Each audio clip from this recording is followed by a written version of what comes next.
네, 안녕하십니까. 저는 유치부 전도사 정지은입니다. 먼저 귀한 여수룬 찬양대 성가곡을 들려주셔서 정말 감사드립니다. 제가 여수룬 찬양대 좋아한다고 지난번에 고백했는데 오늘 찬양은 제목을 몰라서 제가 저기 계신 박 목사님께 이따가 여쭤보고 다음번에 다 외워서 오도록 하겠습니다. 오늘은 여러분과 함께 시편을 읽으면서 은혜를 나누고자 합니다. 저는 성경의 여러 책들 중에서 시편을 가장 좋아합니다. 성경의 다른 책들은 하나님께서 주신 말씀으로 되어 있지만 시편은 그렇지 않습니다. 이 말은 시편이 하나님의 말씀이 아니란 것은 아닙니다. 시편의 시인들이 만나고 느낀 하나님에 대해 자세하고 또 솔직하게 고백해 놓은 시로 되어 있는 시 모음이며 시인에게 전해주시는 하나님의 말씀의 모음이라는 이야기입니다. 성경의 다른 책들과 달리 시편은 유일하게 사람이 하나님께 올려드리는 이야기로 되어 있습니다.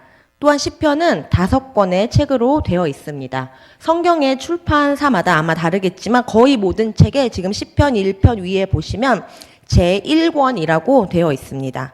시편은 1권부터 5권까지 총 150편으로 구성되어 있습니다. 시편이 이렇게 5권의 책으로 되어 있기에 모세가 기록한 창세기부터 신명기까지의 5권의 책과 견줄 수 있습니다.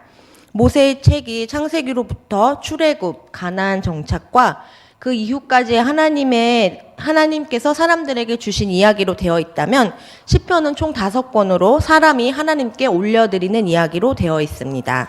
그래서 그 기도와 찬양, 즉 아래로부터의 말씀이 시편은 유일합니다. 시편은 자신들의 신앙과 하나님의 백성의 전통에 깊이 뿌리박고 있었던 사람들, 즐거울 때나 슬플 때나 늘 하나님을 모시고 사는 경험을 했던 사람들의 증언입니다. 그렇기에 가끔은 참으로 솔직합니다. 시편은 그 내용에 따라서 찬양시, 감사시, 탄원시, 예배시 등으로 나뉩니다. 그 중에는 학자들이 저주시라고 붙여놓은 것도 있습니다. 109편이 대표적인 예인데요. 109편에서는 기도자가 하나님께 다음과 같은 악담의 기도를 퍼붓습니다. 그가 살 날을 짧게 하시고 그가 하던 일도 다른 사람이 하게 하십시오. 그 자식들은 아버지 없는 자식이 되게 하시고 그 아내는 과부가 되게 하십시오. 그 자식들은 떠돌아다니면서 구걸하는 신세가 되고 폐허가 된 집에서마저 쫓겨나서 밥을 빌어먹게 하십시오. 빚쟁이가 그 재산을 모두 가져가고 낯선 사람들이 들이닥쳐서 그 재산을 모두 약탈하게 하십시오. 정도의 차이는 있지만 이와 유사한 기도는 시편에 많이 있습니다. 물론 이 시가 이렇게 저주만 퍼붓고 끝나지는 않습니다. 뒤에는 찬양으로 이어집니다. 어쨌든 이만큼 시편은 솔직합니다. 그래서 저는 참 시편을 좋아합니다. 그 본문 그 자체로 기도도 되고 찬양도 되어서 기도하기 어려울 때 또 찬양이 나오지 않을 때 시편을 펴 읽습니다. 그렇다고 해서 제가 늘상 저주시만 읽는 것은 아닙니다. 네, 게다가 그 내용도 솔직하고 또 사람 사는 인생에서 나오는 신앙 고백과도 같은 그 기도와 찬양의 내용을 담고 있기에 저는 참 시편을 좋아합니다. 이렇게 솔직하고 진솔한 신앙 고백이 담긴 시편의 첫 번째 장의 첫 번째 시는 시편 1편입니다. 이렇게 그 내용은 마치 신앙심이 깊은 신앙의 선배님들이 후배들에게 알려주고자 하는 시편 전체의 주제를 아우르면서도 바람직한 이야기로 되어 있는 시를 구성해 놓고 있습니다. 동시에 하나님 안에서 시편 기자의 진실하고 또 솔직한 마치 가족끼리만 할 수 있는 그런 꾸밈 없는 시일 것입니다. 이러한 첫 번째 시의 첫 번째 절의 첫 번째 구절은 무엇입니까? 바로 복 있는 사람은입니다. 복 있는 사람. 복이라고 번역된 단어는 사실 행복입니다. 복은 신명기 28장에 성읍에서도 복을 받고 들에서도 복을 받고 광주리와 떡반주 그릇이 복을 받고 할 때 쓰이는 단어입니다. 복은 하나님으로부터 오는 무상의 대가 없는 은혜를 강조하는 측면을 그때 사용합니다. 그러나 행복은 하나님이 세워주신 질서에 순응하는 인간의 노력에 의해서 결정되는 것입니다. 복이 하나님의 은혜로 주어지는 것과 달리 행복은 그 특정한 행위의 결과, 즉 하나님의 말씀을 따르는 자기 의지와 자기 노력이 있는 사람들에게 주어지는 것입니다. 시편의 첫 번째 장의 첫 번째 구절은 가만히 앉아서 감을 떨어지기를 기다리며 입을 벌리고 있는 자세가 아니라 하나님을 향한 자발적이고 능동적인 자세를 갖도록 합니다. 그렇다면 누가 행복한 사람입니까? 악인들의 꾀를 따르지 않는 사람, 죄인들의 길에 서지 않는 사람, 오만한 자들의 자리에 앉지 않는 사람이 행복한 사람입니다. 행복한 사람은 단수로서 한 명을 가리키는 반면 이와 반대되는 사람은 한 명 이상, 즉 사람들입니다. 행복한 그 사람은 하나님의 율법과 상관없이 살아가는 악인들, 죄인들, 오만한 자들과 달리 하나님의 율법을 부정하는 수많은 사람들 틈에서 하나님의 율법을 홀로 지켜나가는 의인의 모습을 의미합니다. 하나님의 말씀을 따라 사는 사람들은 세상에서 외롭습니다. 사람들로부터 바보 같다는 이야기를 듣기도 하고 시대에 뒤떨어진다는 말을 듣기도 하고 고리타분하다는 소리도 듣습니다. 아마 직장에서 왕따가 아닌 왕따가 될 수 있겠지요. 하나님의 말씀을 따라 살면 세상 사람들로부터 이해받지 못하는 것으로부터 오는 외로움을 겪게 됩니다. 세상의 가치가 아닌 하나님의 가치를 따르는 사람, 소수자가 되어서 그렇습니다. 그리고 이 소수자의 생활은 아마 평생, 아니 영원히 지속될지 모르겠습니다. 종교의 가치관이 무너지는 이 세상에서 살아가야 하기 때문에 지긋지긋한 소수자의 생활은 계속해서 해야 합니다. 그러나 그럼에도 불구하고 하나님을 부정하는 수많은 사람들 틈에서 홀로 하나님의 말씀을 지켜내는 것은 마땅한 일입니다. 그 틈 속에서도 우리는 하나님의 말씀을 지키고 따르고 해야 합니다. 행복한 사람들에서의 행복은 행복들이기 때문입니다. 복 있는 사람에서의 복들, 행복들, 복수 형태로 되어 있습니다. 그것은 다양하고 많은 행복을 의미합니다. 특히 이 행복에 해당하는 단어는 헬라어 성경에서는 하나님 나라에 참여함으로부터 오는 특이한 즐거움을 가리키는 특별한 단어로 번역되어 있습니다. 즉 하나님의 말씀을 따르는 그 바로 한 사람, 다양한 종류의 행복을 누리는 그 사람을 의미합니다. 하나님 나라에 참여함으로써 오는 즐거움을 그 사람은 누리게 됩니다. 하나님과 함께 세상을 살고 하나님 나라에 참여하기 때문에 외롭지 않습니다. 또 여기서 살펴볼 것이 있습니다. 1절은 악인들의 꾀를 따르지 아니하며 죄인들의 길에 서지 아니하며 오만한 자들의 자리에 앉지 아니하고라고 말씀합니다. 하나님의 사람임에도 마음을 나쁘게 먹으면 악한 자들을 따르고 길에 함께 서고 앉게 됩니다. 따르고 서고 결국엔 그 자리에 앉게 됩니다. 그 강도가 점차적으로 고조되고 있습니다. 악은 하나님의 사람들을 유혹합니다. 그 유혹은 참으로 달콤합니다. 그렇기에 넘어가기 쉽습니다. 처음에는 악한 자들을 일정한 거리에서 두고 쫓아가기만 하다가 어느 순간 함께 서서 악한 길에 가게 되고 결국에는 같이 앉아버리는 차원으로 발전하게 됩니다. 사실 처음부터 죄에 깊이 빠지는 사람은 없습니다. 많은 경우 사소하고 작은 유혹을 뿌리치지 못하고 이 정도쯤이야 하고 쉽게 발을 들여놓습니다. 여기에는 일정한 선을 넘지 않을 것이라는 자신에 대한 신뢰감이나 또 자신의 도덕적 능력을 과신하는 것이 하나의 동기로 작용합니다. 그러나 사람은 바위에 걸려 넘어지지 않습니다. 작은 돌뿌리에 걸려 넘어집니다. 바위는 사람이 보고 피할 수 있지만 작고 사소한, 그래서 시시한 돌뿌리는 주의 깊게 보지 않아 사람을 넘어뜨리게 마련입니다. 이와 같이 죄의 유혹을 처음에 뿌리치지 못하고 타협하고 양보하고 살다 보면 더는 돌이킬 수 없는 지경에 빠지게 됩니다. 악은 미혹되기 쉽기 때문에 데살로니가전서 5장 21, 22절은 범사에 헤아려 좋은 것을 취하고 악은 어떤 모양도 버리라 라고 말씀합니다. 행복한 사람은 악인들과 죄인들, 오만한 자들이 가까이 올 때 곧바로 피해야 합니다. 죄의 유혹은 처음에 시작하는 그 순간부터 끊어야 합니다.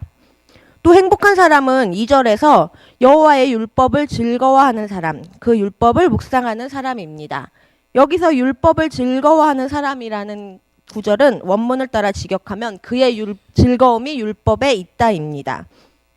행복한 사람의 즐거움은 오직 하나님께 있습니다. 율법은 얽매이는 짐이 아닙니다.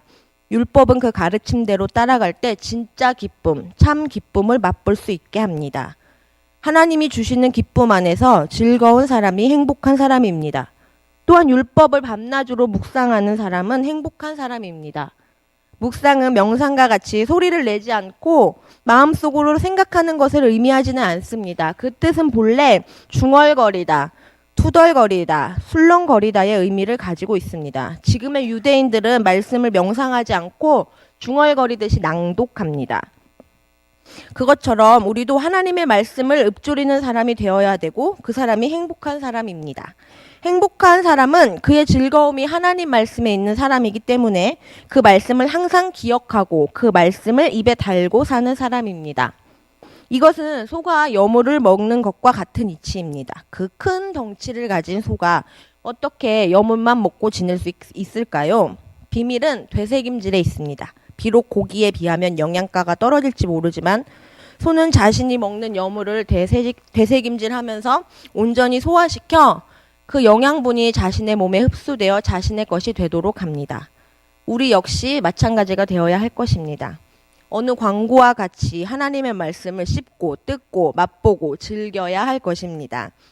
중용에는 이런 글귀가 있습니다. 작은 일도 무시하지 않고 최선을 다해야 한다. 작은 일에도 최선을 다하면 정성스럽게 된다. 정성스럽게 되면 겉에 배어 나오고 겉에 배어 나오면 겉으로 드러나고 겉으로 드러나면 이내 밝아지고 밝아지면 남을 감동시키고 남을 감동시키면 이내 변하게 되고 변하면 생육된다. 하나님의 말씀을 날마다 최선을 다해 상고하면 겉에 배고 드러나고 밝아지고 변하게 될 것입니다. 하나님의 말씀을 즐거워하고 그것을 밤낮으로 묵상하는 사람은 말씀이 그 삶의 자양분이 되고 생명의 물줄기가 되는 그런 삶을 삽니다. 말씀을 보는 것과 듣는 것과 되새기는 것이 기쁨이 되기에 말씀이 이끄는 삶을 삽니다. 3절은 하나님의 말씀대로 따르는 사람의 결과를 말해줍니다. 여기에서 의인은 나무에 비유됩니다. 하나님의 말씀대로 사는 사람, 그 행복한 사람은 시냇가에 심겨진 나무와 같습니다. 이스라엘은 비가 오지 않으므로 건기 때 땅이 바싹 마릅니다. 그렇기 때문에 나무가 잘 자라기 위해서는 나무는 물가, 즉 항상 물이 흐르는 냇가 옆에 있어야 합니다. 여기에서의 그런데 시내는 단순히 비가 와서 자연적으로 생겨서 흐르는 그런 시냇물을 의미하는 것이 아니라 물의 이동을 위해 사람들이 일부러 만들어 놓은 수로입니다. 수로는 끊이지 않는 수원지를 근거로 하여 만들어진 것입니다. 그래서 수분 공급이 언제나 가능합니다. 비가 오면 물이 흐르고 비가 오지 않으면 물이 흐르지 않는 그런 시내와 같지 않습니다. 졸졸 흐르는 그런 시내와도 같지 않습니다. 수로는 사시사철 언제나 물이 흐릅니다. 더군다나 사람이 만든 수로가 아닙니다. 하나님으로부터 오는 하나님께 잇된 그런 수로입니다. 이 수로에 심겨진 나무는 생명력을 무한히 공급받습니다. 그래서 철을 따라 열매를 맺을 수 있으며 잎사귀가 마르지 않습니다. 그렇기 때문에 수로 옆에 심겨진 나무는 물이 마를까 걱정하지 않고 열매를 맺는 것에 집중해야 합니다. 우리 역시 마찬가지입니다.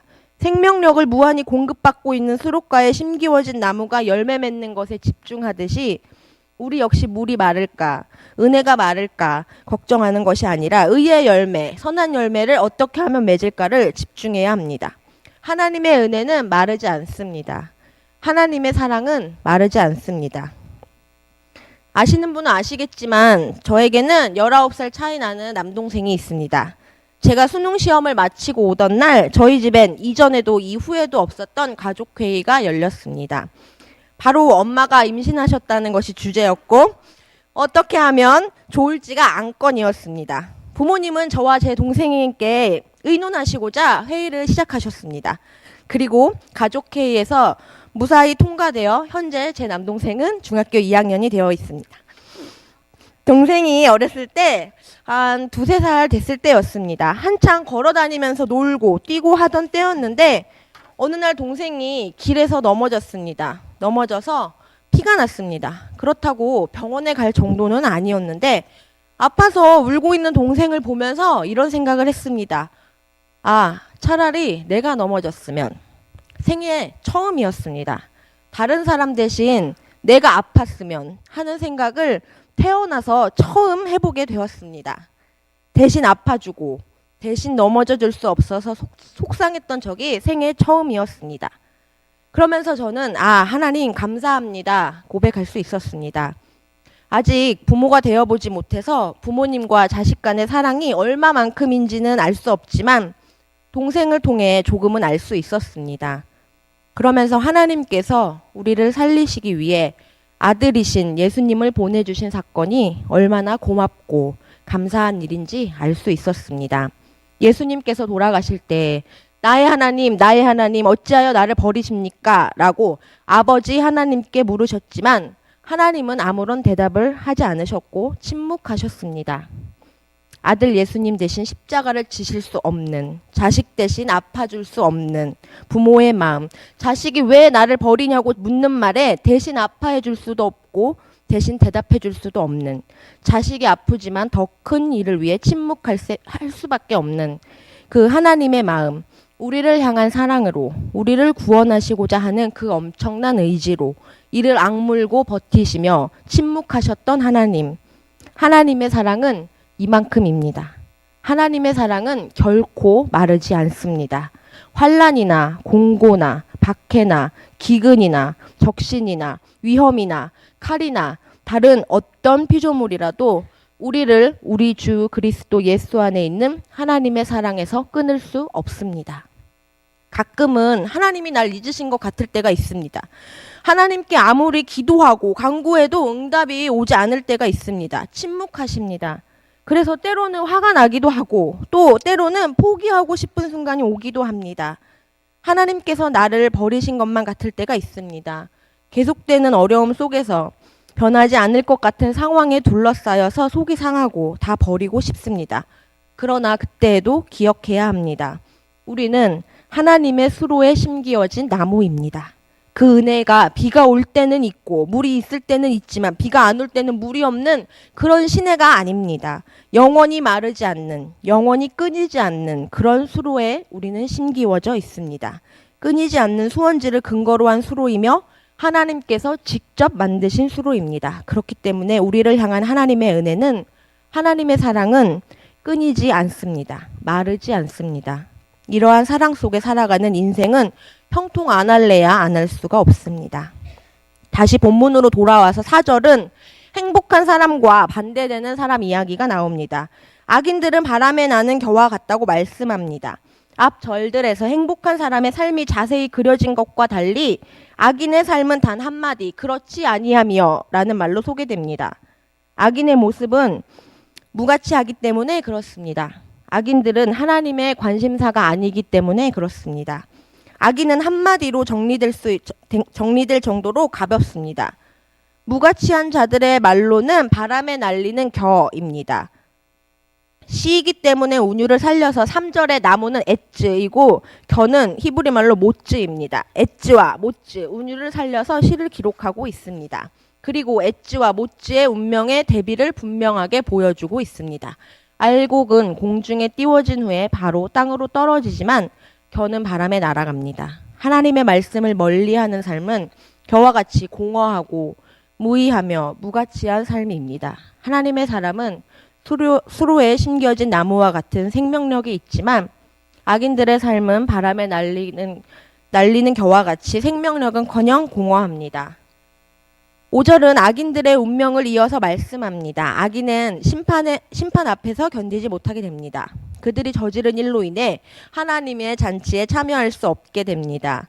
악인들의 끝은 공허합니다. 심판이 있기 때문에 그렇습니다. 우리는 종종 악인들의 종말은 잊은 채 현재 악인들이 저지르는 일을 부러워할 때가 있습니다. 왜냐하면 그들이 저지르는 방식으로 인생을 살면 좀 더 편하게, 좀 더 쉽게 갈 수 있을 것 같기 때문입니다. 좋지 못한 방법으로 부를 축적하고 있다고 해도 그것이 편하고 쉽기 때문에, 또한 그 돈이 부럽기 때문에 그들을 부러워합니다.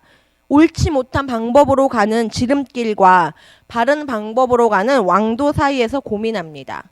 바른 길과 빠른 길 사이에서 고민합니다.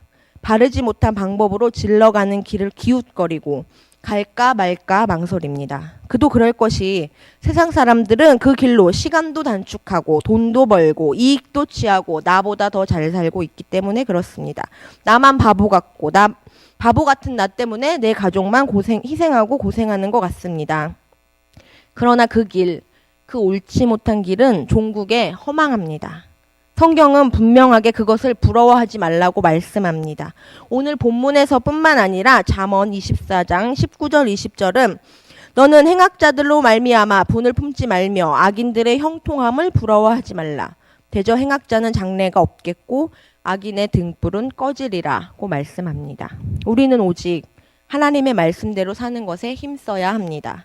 빠른 길과 바른 길 사이에서 고민하지 말아야 합니다. 여러분, 인생의 빠른 길보다 바른 길 선택하는 행복한 사람 되십시오. 마지막 6절은 무릇으로 시작합니다. 무릇은 왜냐하면을 의미하는 단어입니다. 시인은 이 단어 왜냐하면을 사용하여 지금까지 1절부터 5절에서 말한 것들의 이유와 근거를 제시합니다. 어떻게 해서 의인의 운명과 악인의 운명이 이렇게 달라질 수 있는가에 대해 6절은 왜냐하면 의인의 길은 여호와께서 인정하시나 악인의 길은 망하게 되어 있기 때문이다 라고 대답합니다. 앞에서의 심판과 이어집니다. 우리는 미래를 알 수 없지만 하나님은 이미 악인들의 현재 악행과 더불어 그들의 미래인 심판을 동시에 보고 계시기 때문에 우리에게 계속해서 악인들처럼 살지 말라고 말씀하십니다. 망하게 되는 그 미래를 알고 있다면 우리는 더 이상 그들을 부러워하지 않게 될 수 있습니다. 또한 여기서 인정하다는 알다라는 단어입니다. 이 알다는 단순히 지적인 방식으로 아는 것이 아니라 보살피고 동반하고 받아들인다는 의미를 가지고 있습니다. 하나님은 하나님의 사람들을 적극적으로 책임지십니다. 또한 1절에서 죄인들은 여러 명이 되었지만 행복한 사람은 한 명이었는데 마지막 절인 6절에서는 의인들로서 복수형 여러 명으로 되어 있습니다. 수적인 면에서 증가하였습니다. 처음에는 의인 한 사람만이 하나님의 말씀을 지켜가면서 외로운 영적 싸움을 하였으나 이제 악인들과 그 상황이 반전되었습니다. 이제는 의인 한 사람만이 홀로 악인들을 상대하는 것이 아니라 의인들이 이들을 제압하며 상대하게 될 것이며 악인들은 오히려 의인들의 회중에 결코 들지 못하게 될 것입니다. 하나님의 사람들은 이제 더 이상 혼자서 외로워하지 않습니다. 세상에서 외롭고 힘들었지만 교회에 오고 하나님의 사람을 만나면서 더 이상 외로워하지 않습니다. 여기에서 힘을 얻고 또 세상에 나가서 싸웁니다. 왜냐하면 종국에는 의인들이 하나님의 사람들이 승리할 것이기 때문입니다. 이제 말씀을 마치려고 합니다. 제가 이 설교를 준비하면서 읽은 여러 권의 주석서에서는 꽤나 동일하게 시편 1편의 주제가 오직 한 길이었습니다. 길이라는 것은 1절과 6절에서 길이라는 단어가 계속 나왔기 때문일 것이고 오직 하나라는 것은 1편 전체의 주제, 의인과 악인이 대비되는 길 중에서 참으로 바른 길은 단 하나, 행복한 사람, 의로운 사람이 걷는 길이기 때문에 그렇게 지어져 있었을 것입니다. 오직 한 길. 우리의 인생에서 가장 중요하고 꼭 말해주고 싶은 내용. 신앙의 선배님들이 지금까지 살아왔을 때 가장 솔직하게 알려주고 싶은 그 내용은 오직 한 길입니다. 시편 전체의 첫 번째 첫 번째 구절에서 그렇기에 어쩌면 가장 중요하고 꼭 알려주고 싶은 것은 행복한 사람은 오직 한 길을 걸어야 한다입니다.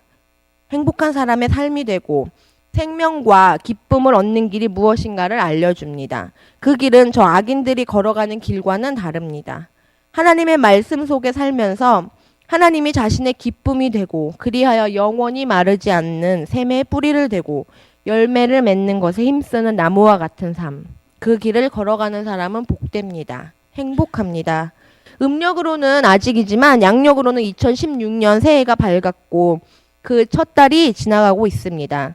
처음 출발에는 누구나 설레는 마음을 갖게 됩니다. 올 한 해가 어떻게 펼쳐질지 기대하는 마음으로 서게 됩니다. 아직 아무도 걷지 않은 눈 덮인 길을 눈앞에 두고 있는 그런 사람과 같습니다. 새해를 시작하면서 김구 선생의 좌우명을 떠올리게 됩니다. 답설야 중거, 눈 내린 들판을 걸어갈 때에는 불수호란행, 모름지기 그 발걸음을 어지러이 하지 말라.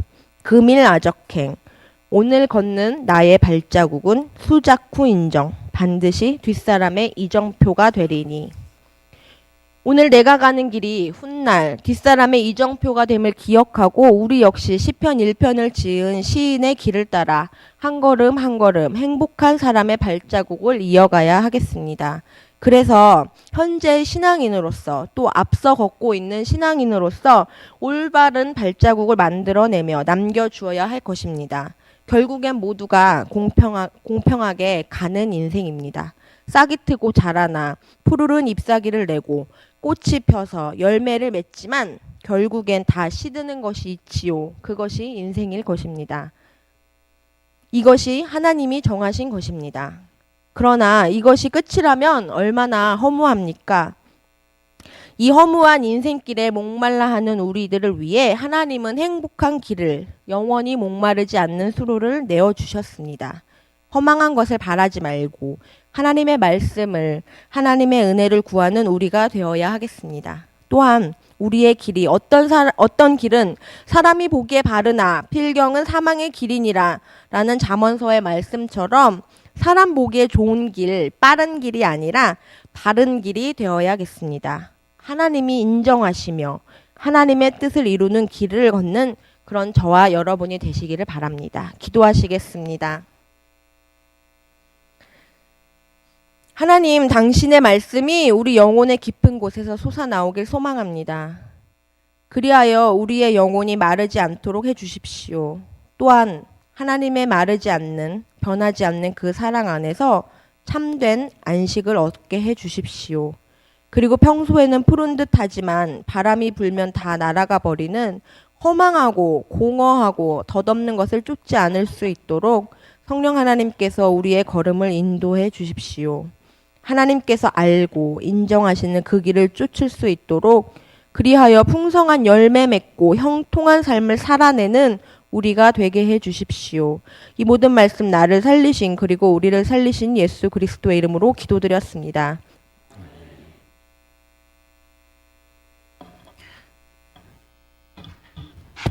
네, 찬송가 304장입니다.